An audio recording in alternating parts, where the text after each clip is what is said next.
ဒါကတော့ဒုတိယပေးရမယ့်ဆေးပါဘယ်လိုတော့မလဲလို့ဆိုတော့သူ့ကိုနူးနာဣနေအောင်ပြုတ်ပြီးတော့ထွက်လာတဲ့ပြုတ်ရည်ကိုတောက်ကောင်းယူထညက်လေးထည့်ပြီးတော့တောက်ရုံပါပဲ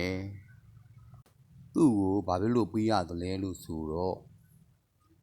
ခန္ဓာကိုယ်ထဲမှာလက်ပတ်ဒုက္ခပေးနေတဲ့အပူကြောင့်နာသွားတဲ့ဝါယောဓာတ်တနည်းပြောရင်ယော်နေသွားတဲ့လေဓာတ်ပေါ့ဗျာသူ့ကိုပြန်ဖြည့်ပေးရတာပါပဲဒီလိုပြန်ဖြည့်မှလည်းခန္ဓာကိုယ်ကတောင့်တင်းခိုင်မာတွက်လက်ဖြတ်လက်မှာဟုတ်ဗျဒီဆေးက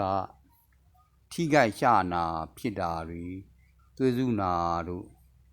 အမွှေးကျွတ်နာတို့ကိုလည်းပျောက်ကင်းဆောင်